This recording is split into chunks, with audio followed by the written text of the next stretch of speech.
Hey guys, how's it going? Welcome back. Is the Mac Mini really Apple's cheapest desktop system? Well, I hate to tell you this, but it's not. Um, on face value of paper, okay, we see that, well, this is an M1, so we don't count this. But we have an M2, 8-core CPU, 10-core GPU, 8 gigs of RAM, 256 storage, $799 Canadian, okay? Now,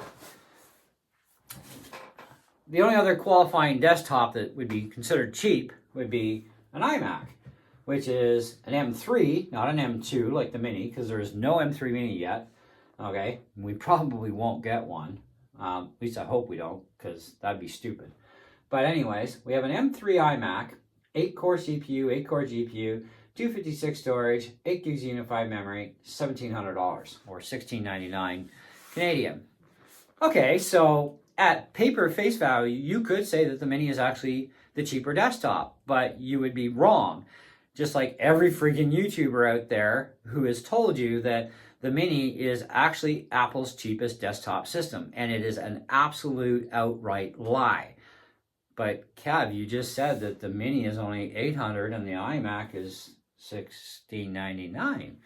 Yes, but when you buy a computer, okay, you buy a computer and you bring it home, you plug it in, and you get up and running. Well, problem is the Mini is just a box with a power cord and a Apple sticker and a little pamphlet in a box. Okay, in fact, that's the box. That goes in there. Congratulations, you just ripped your own self off by listening to other people. This is not a freaking computer, okay? It's missing pieces to make it functional because it is not yet functional. You need a screen, you need a keyboard, you need a mouse.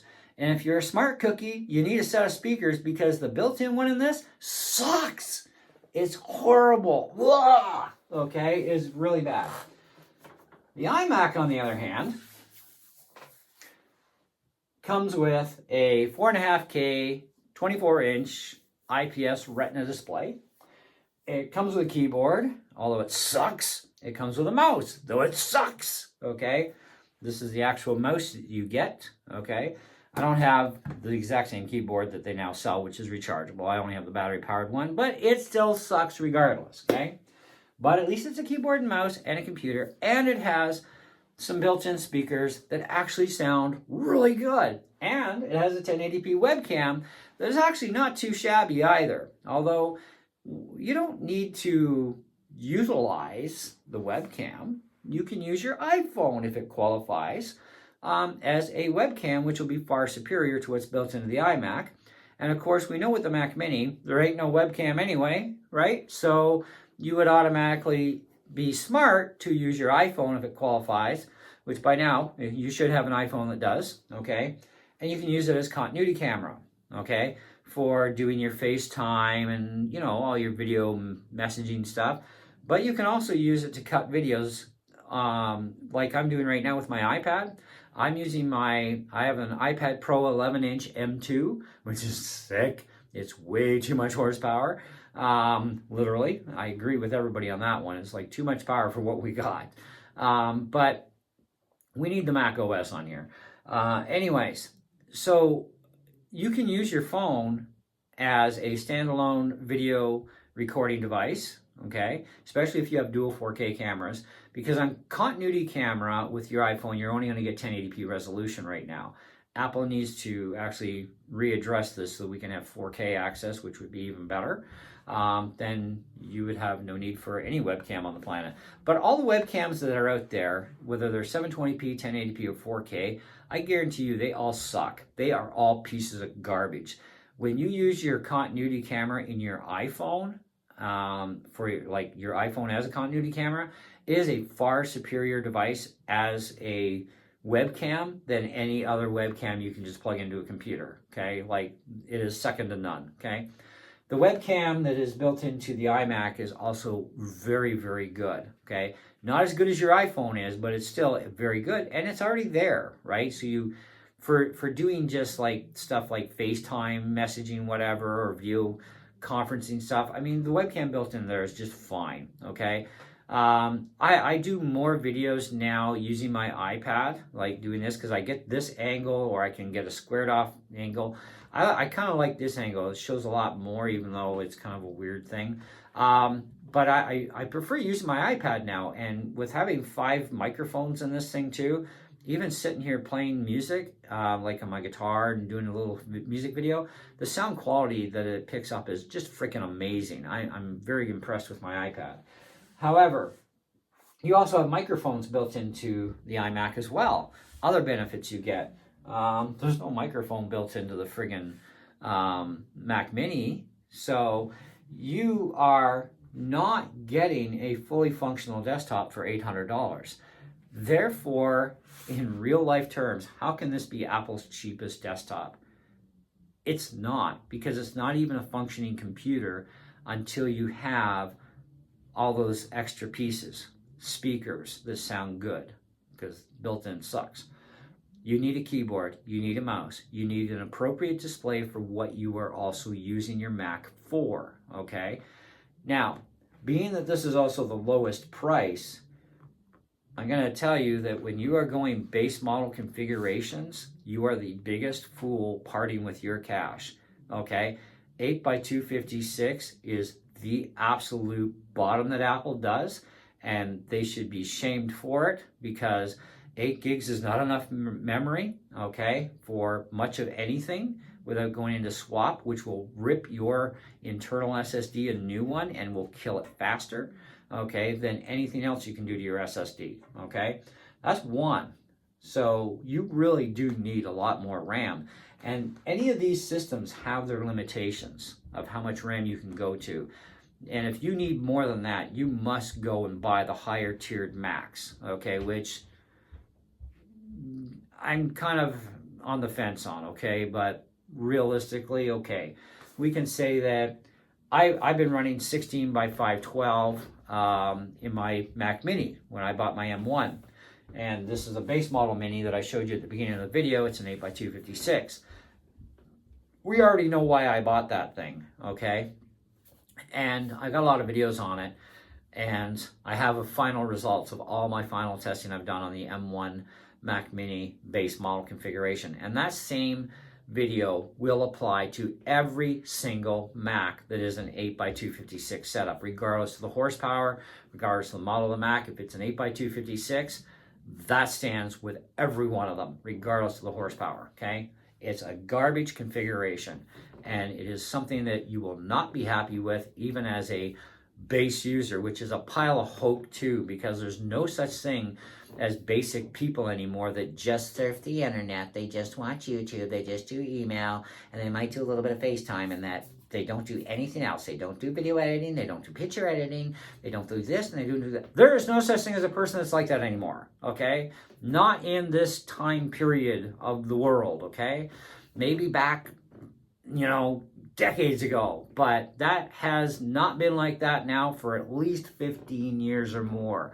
People are making more and more use. Why? Because the internet is better, for one, than it ever has been. More and more people play around with music stuff. More and more people are YouTubers, because we need another income because our jobs suck. So we don't get paid enough. We need to find other sources of income, and YouTube is a great place to do that. So once you get up to what you need to become a YouTube partner, you can make money on YouTube. And some people make like literally millions of dollars a year as a YouTuber. Some make tens of thousands, hundreds of thousands. People like me, well, I make about $600 a month if I'm lucky, okay? But that will change over time, hopefully before I'm dead, okay? I figure I got about another 40 years of lifespan left in me. Hopefully my channel gets somewhere that I can actually start making a couple grand a month, which would make my life easier. Because yeah, like any other job, our incomes are not the greatest. We need supplemental incomes, right? And we need computers that can do that for us and do it really good for the quality output product, right? So more and more people also are starting to see the light on Mac, but some aren't yet, and that's fine too. Apple's market share is still pretty low, but they can fix it if they want to bad enough. I have some ideas in mind. I have a video coming for that. Anyways, but will Apple listen to me? They might. They might not. It is worth the gamble to them, though, and I guarantee them success if they do it. However, there's no way that the Mini is the cheapest desktop because, yes, it is a desktop box. That's all it is, okay? It is no keyboard, no mouse, no display, no microphone, no webcam, crummy speaker inside, a speaker, okay? I am impressed with how good the sound quality is out of the iMac, being that it's only like 11 millimeters thick. Like that is, I don't know how they get quality sound like that out of something that thick. And loud too. It's quite loud and it sounds good. You know, I mean, it's not as good as, you know, a really good set of reference monitors, mind you, or, you know, really, really good speakers. But it's still really, really good, and it definitely outperforms the Mini in a heartbeat. So if you want to start looking at things realistically, I did up a little price thing, and I'm not going to sit here and do it again because I want to save time on the video. But I decided to go with this Mini, my keyboard, my mouse, my 4K 60Hz panel, as well as my Mackie CR3s. And the difference in price between that configuration, and of course we still don't have a webcam either, but to this iMac, okay, it turned out you would spend $46 more on the iMac, but you only have one little device, basically it's a screen. It sits here, boom, one cable out the butt, and that's it. No mess, no wires all over the place. I mean, this is Bluetooth, and this is Bluetooth, but then you got the speakers. We don't even have USB interfaces or any other junk, right? Okay, in either configuration. Now, we do have some extra ports on the Mini that we don't have on the iMac, but really, do we need them? No, of course not. We can get around all that stuff. Okay, that's what they call, that's what hubs are for. And we can get some clean hubs, too, to reduce the wires, too. But for $1,700 and tax, you come home with a steroided M3. Now, though RAM and drive on both suck, you still got a really powerful computer. This is M2, okay? This is slower. This is older generation processor as well, etc. Okay? It's not as fast either, right?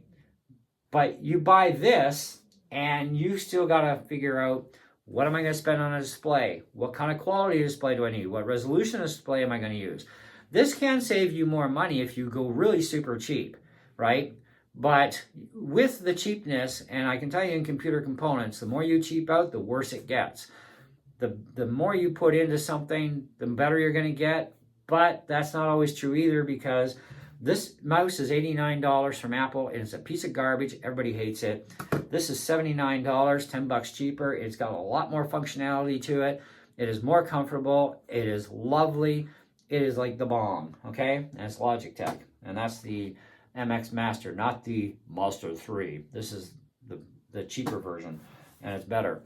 This keyboard far surpasses any Apple keyboard that exists, not just because it has a sensor that, oh, and then it lights up, but it's got more travel in the keys. It's more comfortable to type on.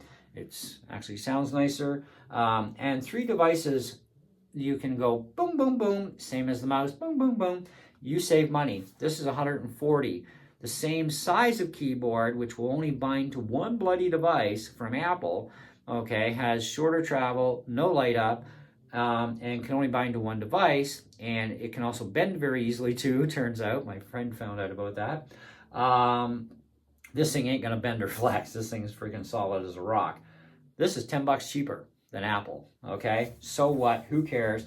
Even for $10 cheaper, you're still not getting Touch ID on the Apple one, right? And you don't get it here, and who cares? This has got so much more to offer for less money than Apple. So in that case, you could spend a little bit less, yes, and get far superior. All the way, no problem, okay? But when you're coming to your screens, quality of screen does make a difference on what you can view, your color capability of the screen, resolution, brightness, contrast controls, all that jazz, right?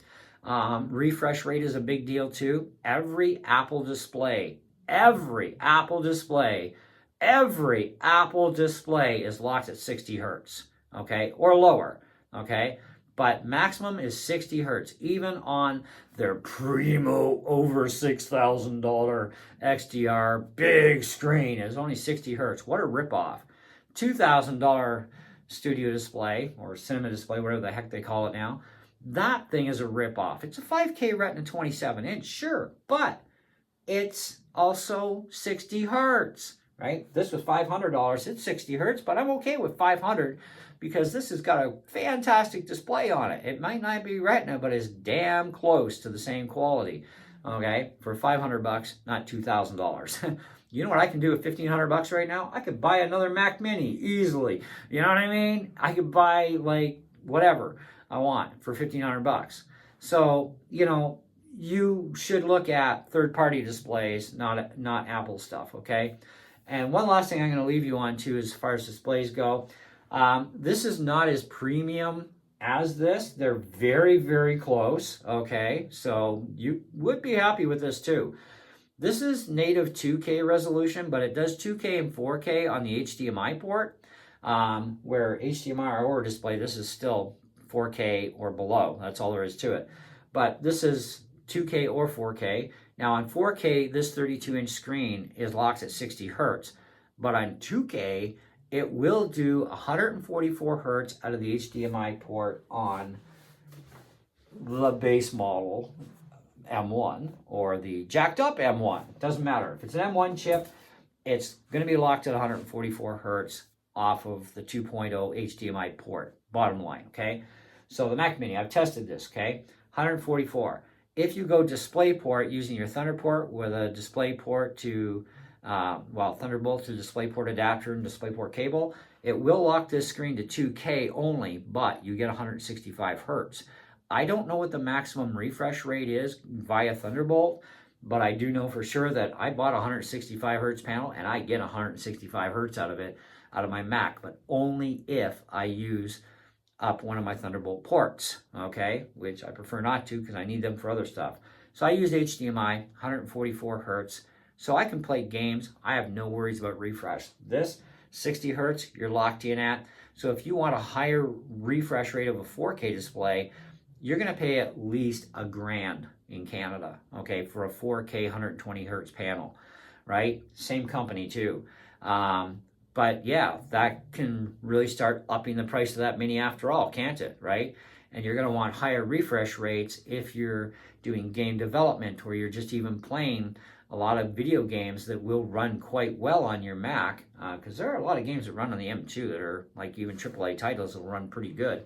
But even, you know, like a AA title or whatever, like they run great, but the refresh rate, you need it for gaming, right? 60 hertz is kind of like, it's borderline, it works, but hey, you know, in a higher end game, it sucks. Anyways, that's what I'm going to leave you with. So in the truth of things, no, the the Mac Mini is not Apple's cheapest desktop because it's not functional out of the box. It can do nothing but sit there and go, I'm waiting for a display, a keyboard, and a mouse, a set of speakers, and maybe your phone for a webcam. Where you buy the iMac for $1,700, and of course right now you got M2 over here, you got M3 iMac.